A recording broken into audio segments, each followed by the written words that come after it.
This is Rastazrealities. I am Akil Bomani, and the topic is why a portrait artist from Ireland started making comics about U.S. police brutality. As usual, the article link is in the description box below. The article starts off as, after Minneapolis police killed George Floyd in the summer of 2020, the entire United States watched as protests against police brutality rocked cities from coast to coast, and while the U.S. was grappling with questions of race and justice, the rest of the world looked on too. That included the Irish illustrator Pan Cook. As a white man who lived thousands of miles away from the ongoing protests, the racial reckoning gave him the chance to educate himself about why police brutality had been dominating headlines. To be quite honest, some of these occurrences I don't entirely believe as it's been reported, and even some of the details. A lot of it sometimes looks and feels like a Hollywood production. I mean, that's just me. That's how I feel about that. I'm not saying that our people are not being slaughtered at record numbers or harmed at record numbers. That's not up for debate. It's just, the glamorizing of it. It reeks of what some call snuff films. It was a topic that I was very ignorant to and wanted to learn more about it, Cook said. While researching cases of police violence, he came across a story of Eric Gardner, a black man who was killed by Staten Island police in 2014. Learning about what happened to Gardner, Cook began to create and share cartoons illustrating Gardner's story, as well as other cases connected to police brutality and racism on his Instagram page. I did it only with the intention of just for self-education, he said. And then I shared it with with a few friends in my WhatsApp group, and they said themselves actually learned something from it. I am so glad this white man wasn't one of those type of Caucasians or Europeans that come in as if they know all about it and they know everything about it. No one can tell them nothing, and they're, not empathetic towards the situation or the plight of the melanated sort.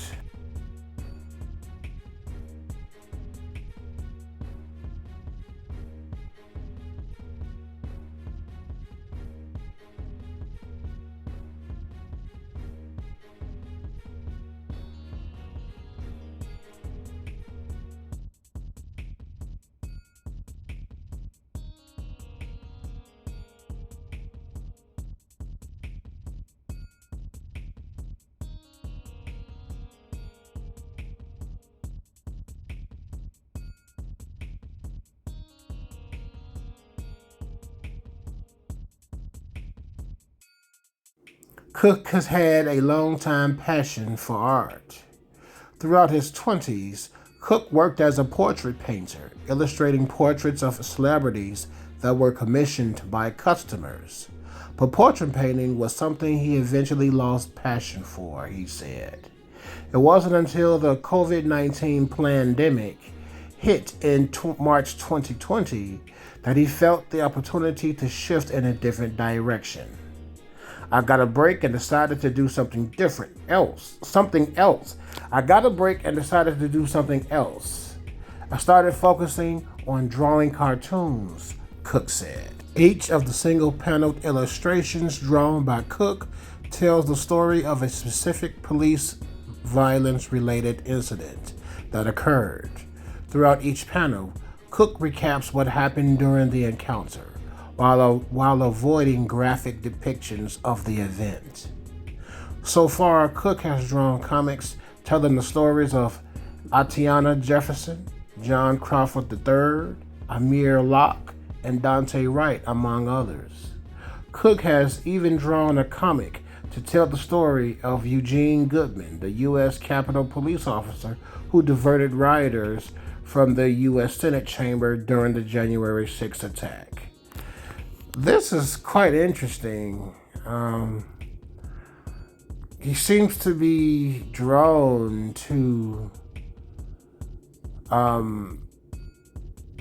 the unnecessary violence towards melanated people, or what melanated people are doing out here in society.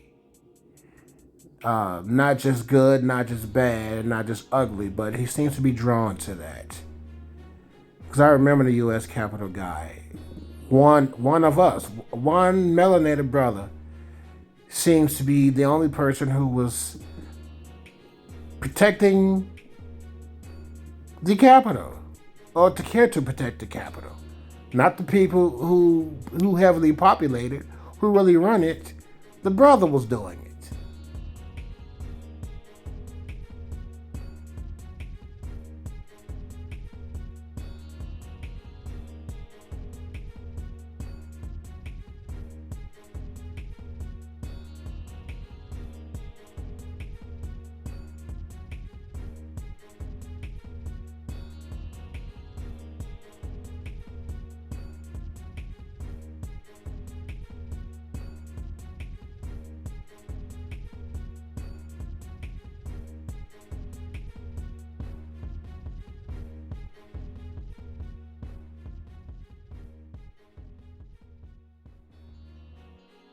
Once he devoted his time to the drawings, Cook quickly realized how much of an impact he was making, as his following on Instagram grew from under 1,000 to over 300,000 in a matter of weeks.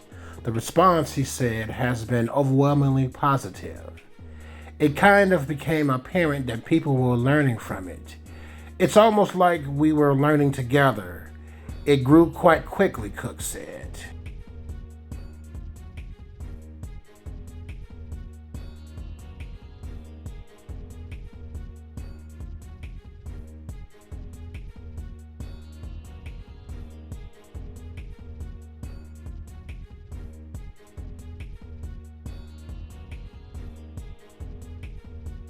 As I close, with the recent murders of Ahmaud Arbery, Breonna Taylor, and George Floyd on his mind, Cook began to create comics about their lives and how they'd been cut short by violence.